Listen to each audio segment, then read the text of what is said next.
listening to a download from the outdoorstation.co.uk. Number 438. Hello and welcome back to part 5 of this 8-part series which covers my April 2017 120-mile lightweight backpacking trip on Devon's coast to coast, the Two Moors Way, from Wembury in the south, across Dartmoor and Exmoor to Lynmouth in the north. In the last episode you will have heard me arrive at Morchard Street and the warm welcome I received from the landlord at the Devonshire Dumpling, which made all the difference on that long day. Listening back to those clips and the ones you're about to hear in this episode has reminded me how wrong my approach was to this section during the planning stage. I had initially thought that Dartmoor and Exmoor would be the most enjoyable and the 30-odd mile section between them would just have to be endured. However, listening back to these recordings, reading my notes, looking at the photographs and videos, it just shows me just how wrong I was. There are so many picturesque hidden villages, paths, green lanes and peaceful churches in this section through Chagford, Drewstington, Morchard Bishop, Witheridge and Knowstone that in fact there is much to be enjoyed and not just endured.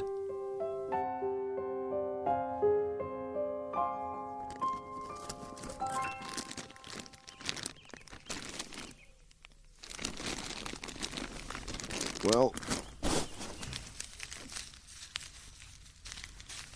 it's 6:15 on Saturday morning. There's a slight bit of water in the air. There's a little spray of very fine rain, mist. However, I have got my first proper brew of the trip going. I've got the fire going, a little wood burner, and that's just boiled up enough water for a cup of tea and some porridge in a second. And dampness aside, everything's okay. Consider I am beside a road, not very far from a railway line. There wasn't much noise last night, apart from one little boy racer that was obviously thrashing the pants off his motorbike, going up and down the road, turned round at the other end and then came back again, full tilt. There was an accident waiting to happen, but there again, that's just me, because I was trying to get some sleep. But what are we looking at? Low cloud? Yeah, low cloud. Looks like a threatening day, really, as regards the weather. Although, didn't that person say yesterday that today was supposed to be the best day? They did, didn't they? Don't know about that. Oh, there's the 6:15. The Barnstable.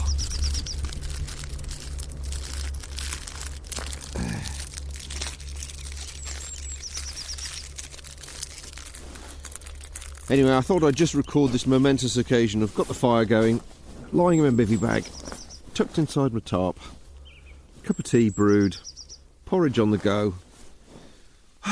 Life couldn't be better. Except if you had a bacon sandwich, some mushroom and brown sauce. But hey, we can dream. Oh, we can dream. Right, let's get this porridge in.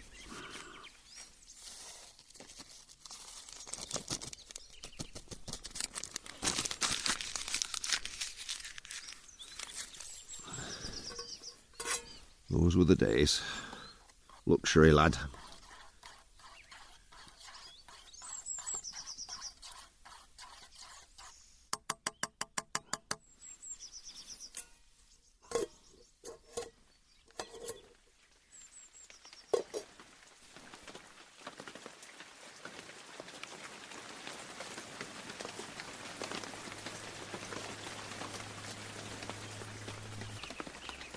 6:45, and I've just had the heaviest downpour, which took me by surprise after I said earlier on that there's a bit of rain in the air, but a mist.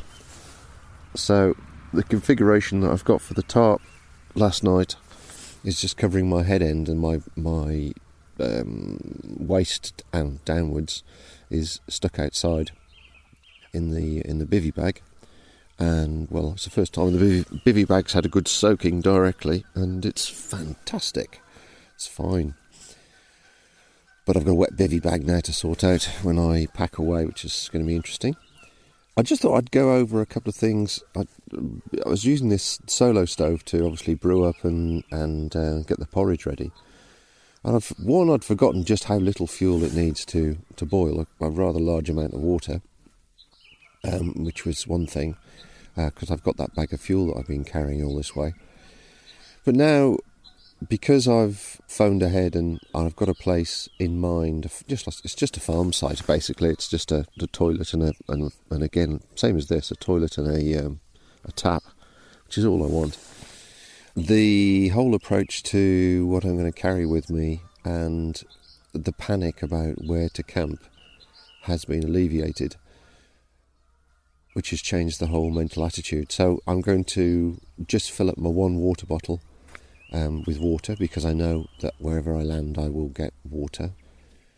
I'm obviously going to ditch all the fuel, because I don't need to carry that with me now, because I am literally walking through woodland and pastures and hedgerows for the next day or so, which I've just done the last day, and I still carried it stupidly. So I can ditch that as well. And because I know I've got a place in mind, although it's slightly off the beaten track, off the actual route, but it's still close enough, I'm also going to start preparing my dehydrated food that I made myself by adding a little bit of water to it at the start of the day, so it's really quite well rehydrated by the time I come to boil it up at the other end.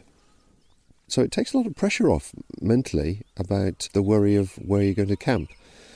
And I know I started this, I think I've mentioned it before, I started this as a objective to do a wild camp trip. I'm trying to keep to the camping, but I think the wild part of it is actually going to be quite awkward. It is quite awkward because it is majority agricultural land, and I wouldn't want anybody camping in my back garden, and I'm sure you wouldn't. So as far as I can see it isn't really fair to sneak onto people's property, when it's cultivated property. I think, as I said, if it's common ground, common land, and there's a way of looking at it as being a bit of fair game. But even so, just mentioning that, yesterday's route I covered a lot of miles, and there was probably only 2 or 3 places that I would consider as being fair game for wild camping. And of those 2 or 3 places, the ground was, at this time of year, covered in brambles or near a hawthorn hedge or whatever. And those spikes aren't particularly good for technical fabrics, as we all know. And the amount of space they offered would probably be enough for what I was doing, a bivvy bag and a tarp. But if you had a tent, I think you can forget it. It just takes up too much space, and there just isn't that amount of comfortable, free space along the route. So it's a long-winded way of saying I've come to the conclusion, really, this isn't a wild camping journey. It's not like doing Scotland or perhaps the national parks in Wales, where there's plenty of space and you are going to be unobtrusive. Here, you are very much in somebody's backyard. So that was really what I was just thinking. Anyway, the rain has now passed. It was raining when I started to record, but it's just died off completely. So I think I shall take this opportunity to get my stuff sorted, because it's all over the place now out of the bag. But I've had a really good breakfast, fantastic cup of tea. Good to get the fire going. I've used up most of the fuel I brought with me. There's still copious amounts left, but it was quite nice to have the fire crackling away and giving off a bit of heat. And I suppose ultimately I'd better get up and get going. But as I say, 6:45, so next 10 or 15 minutes I should be hitting the road. The home of UK-based audio and video podcasts for outdoors people everywhere.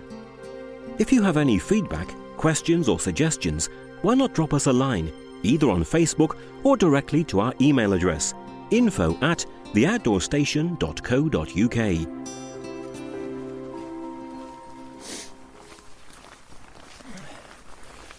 So today is not going to be as long as yesterday, although it is fairly lengthy. I'm hoping to be in the vicinity of Knowstone. Well, 4ish would be nice. 4ish, 5ish. As I say, I've got the campsite, well, farmer basically, who doesn't do camping anymore, but says basically I can turn up, sort of booked, so that's in the bag. But of course, if I find somebody that's actually closest to the route, because they're about 1k at least off the route, then I'll take that instead and give them a call.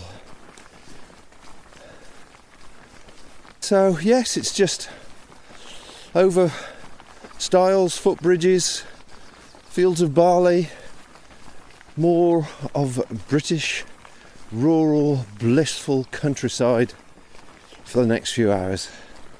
Oh, hello calves. Oh, a field of calves, all backing off, not too sure what to make of me. I'm sure they're going to follow me through. Anyway, I better stop and get all my hands together.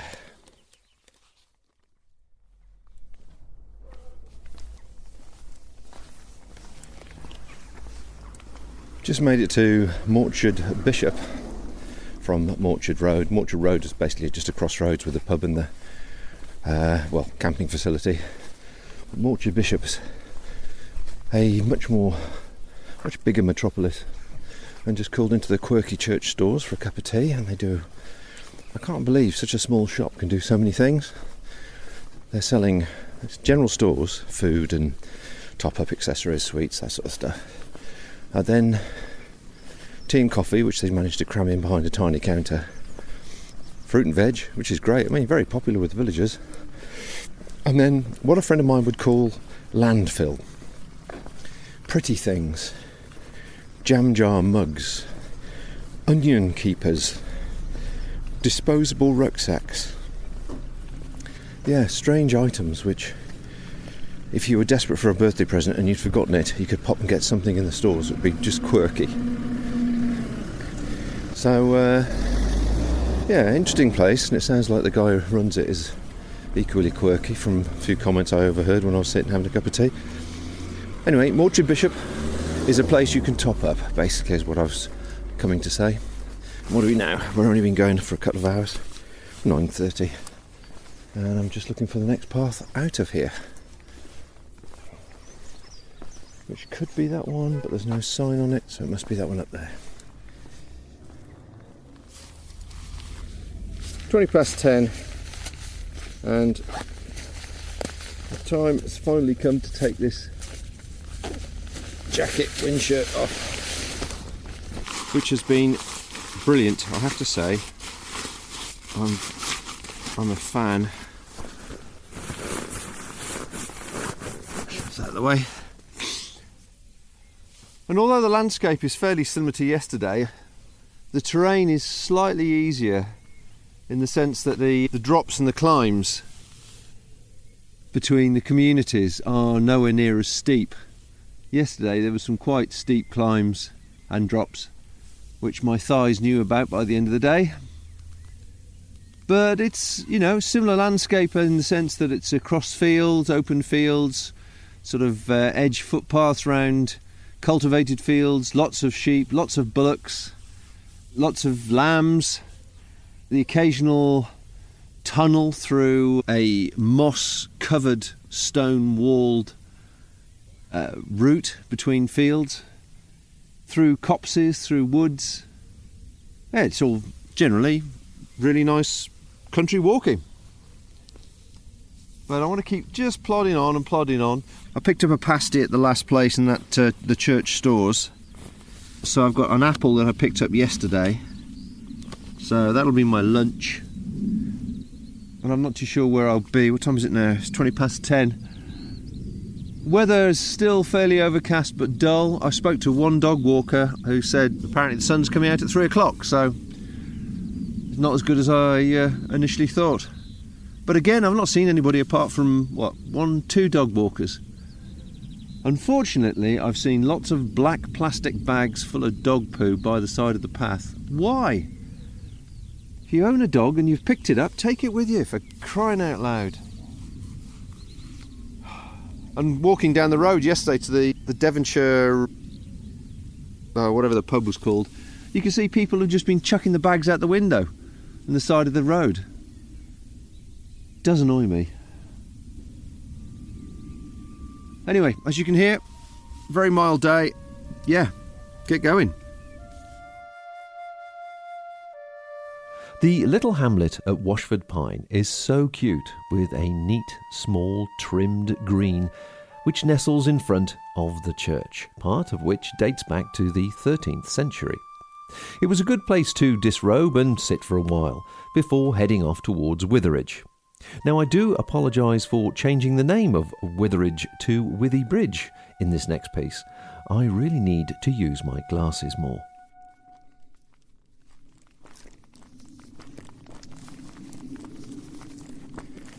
It's just coming up to 12:30 and I've got Witheridge before me with about half a dozen turbines behind it turning in the wind, and I think in the distance I can see just the outline of some of Exmoor.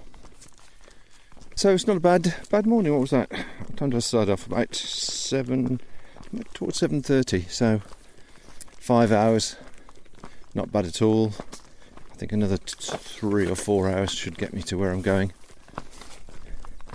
Again, mixed underfoot today, easier going generally, only 1 or 2 real steep drops and stiff climbs. Signs, I'm trying to do it today just purely on signs, just out of curiosity really, to see if it's well signposted as Sue suggests. And I've managed it. A couple of points of hesitation where some farmers have obviously... Well, there was 2 farms in particular actually in the middle of this morning, one of which looked like it worked on spreading as much black plastic rubbish around the place as possible. It was everywhere. It's a real shame to see, and the rest of the equipment was all rusting in various piles. Real shame to see a farm go to that level. And another one which was almost as bad, just general bad management of the farm. But otherwise, followed the signs fairly straightforward, not been too much problem. Haven't seen a single rambler or a day walker or anything along those lines. Hard to believe it's a bank holiday weekend, really. Maybe people have just gathered with their families and that's it. I seem to have cricked my back slightly last night. Well, actually it was this morning. I knew when I did it. I just twisted in an awkward angle. And I've not pulled something seriously, but pulled something that's just irking me in my lower back.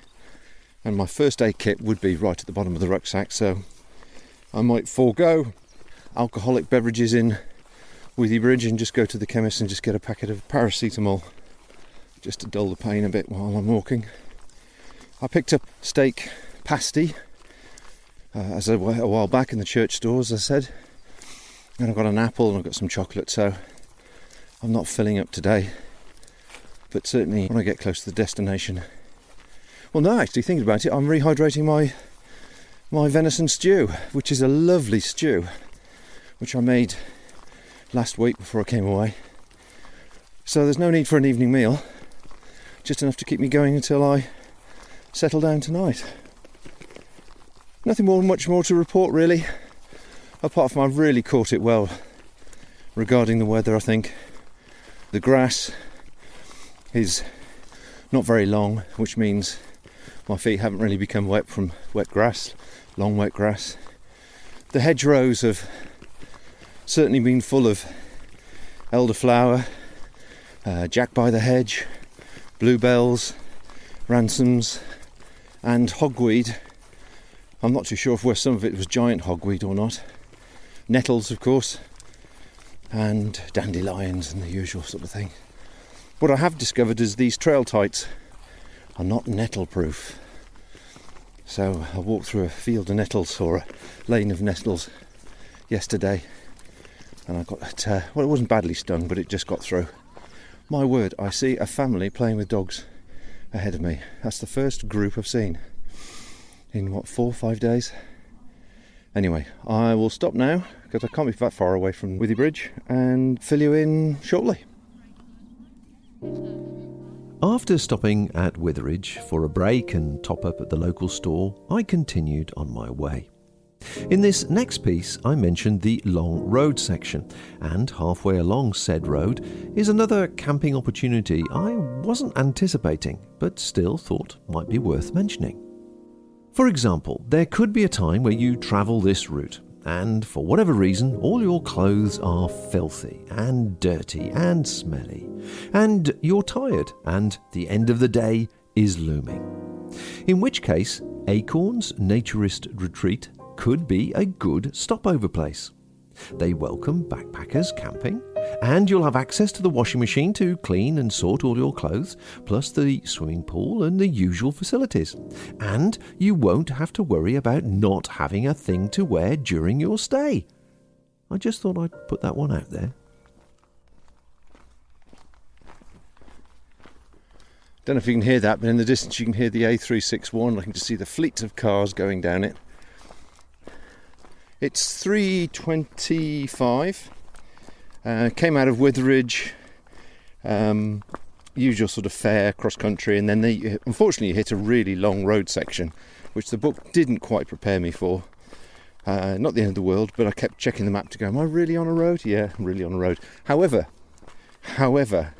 the good part is it's worth the wait, because when you get to Toll House Farm, it goes into a green lane. And it's one of the nicest green lanes I've been down for a very, very long time. Must be 2 kilometres. And it's super, it really is. It's a broad green lane, lots of character. And you can see that in years gone by, they've laid the hedge either side. The hazel's been bent over and they've laid the hedge. And then they've just, time's gone by and nobody's done it. And they've left it. And what was a little thin stick or sapling when they bent it over is now a foot thick. So there's this amazing character and trees all covered in moss. A really romantic and fascinating place. If you've got young kids, the sort of place that you could just go down and have adventure after adventure and make up stories. Really, really super. In fact, there's a lot of that really around this walk. Generally, some of those lanes I've referred to that have got the deep stone walls covered in moss. If it's not stone walls, it's old layered hazel trees which have been bent over and then left and then turned into these sort of monstrous great sculptures with fronds sticking out of them, all telling different stories. It's brilliant, really picturesque on a nice day. Anyway, it's lovely. And once again, I am grateful the weather's been dry. I keep reflecting on this, I know I keep mentioning it, but I have caught it well, because there's been a lot of places which it really would have been quite unpleasant, I think, had there been a week's worth of rain before I came out. So if you are considering doing this, it's almost, I'd class it as welly. And they were the places I was dreading, where the animals gather at crossing points or at stiles or at gates. It would have been really unpleasant. There's been a few places been a bit wet, but nothing I couldn't skip round. But in the wet it would be unpleasant. So if you like me and you use trail shoes, you need to pack your sealed skins or some plastic bags or something, because it's sort of going to be that gungy, unpleasant stuff. I'm doing really, really well. I haven't got very far to get to Knowstone, and then looking at the map, it's about 2 kilometres to this farm camping place off track. So we'll see what's at Knowstone, see if I need to buy anything. Give the person a ring and see, what facilities are there really. So I'm about to cross under the I think, the A361, and I've got 1.5 kilometres to go, I guess, 2 at the most. So at my usual pace, that should probably take me about, half an hour. And so I reckon I'll be there about 4 o'clock, which is absolutely perfect. Which means if I can get to the camping site fairly swiftly. Perhaps they might come and give me a lift, or I can catch a lift there or something. Then I would... Whoops, car coming. 2 cars coming. Yeah, I'd be all sorted by 5 o'clock. Job done.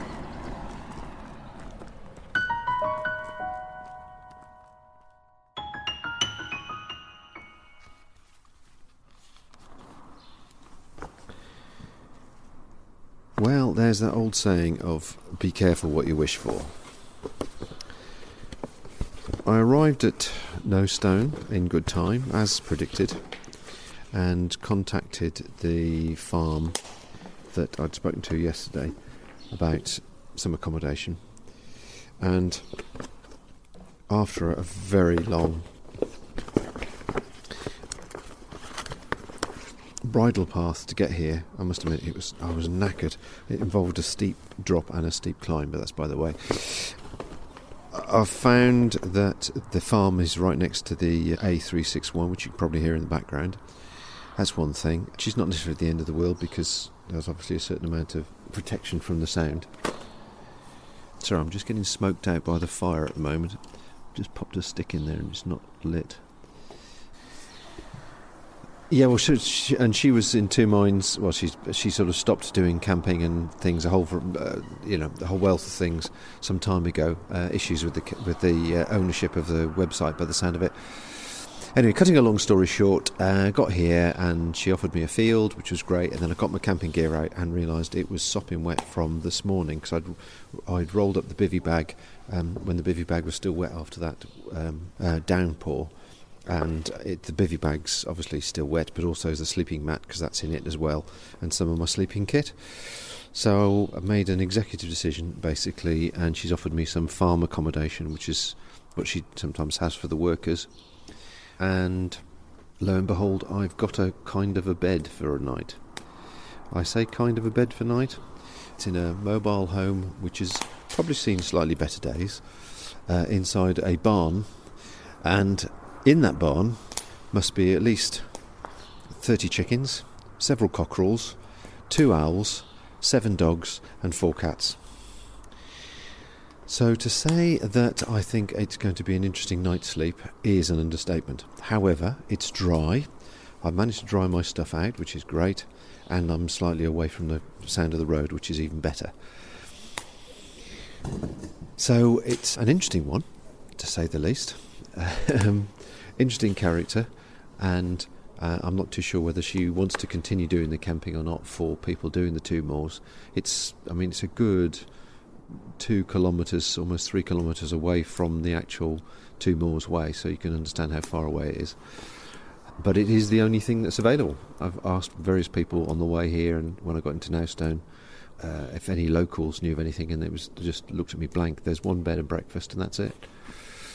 Anyway, the other thing that's come to light is the weather that I've had. The real good run of weather is coming to an end tomorrow, and it's forecast really heavy rain from 10 o'clock right through to virtually midnight tomorrow, which puts a different spin on things as well. I'm also looking at the map and seeing that I could do the rest of the journey probably in a day if I pushed it, and I've got 3 days to kill, as it were. So I'm wondering about trying to find, particularly if it's going to be wet tomorrow, a bunkhouse or something somewhere along the way where I could perhaps just take a day's rest, and then I'm just the last couple of days take it easy and just do it very, very slowly. So those are the decisions one has to make. At this particular moment in time, I am brewing up my venison stew. As I say, I am sitting in a big old cattle shed, so I am dry and slightly out of the wind, and I've got loads and loads of wood here without me having to go very far, and lots of company with all the chickens, who are not making any noise. They're making a hell of a racket when I arrived, but I'm told that come 4 o'clock tomorrow morning the racket will resume, so there's something to look forward to. So unless there's anything else I can add to this interesting evening, to say the least, I will say farewell and pick this up probably tomorrow, and we'll see what develops. She's very kindly offered me some eggs. They've got hundreds of eggs, naturally. So I'm tempted to boil up a couple of eggs tomorrow for a snack to take with me. And she's offered me some burgers as well, which, even though I've got the frying pan and it had crossed my mind, I think I'll probably pass on that. But the egg sounds good. Sounds a bit of interest, doesn't it? I could brew that up in the morning when I made my porridge. Well, actually, I could just have a boiled egg for breakfast, actually, thinking about it, couldn't I? Anyway, there's plenty of eggs to go around. So I'll leave you with that thought. Wish me luck. It's very, very interesting. Have a look on the website for the photographs. You'll understand what I mean when you see it. And yes, not exactly wild camping, but living on the wild side, definitely. I'll speak to you tomorrow.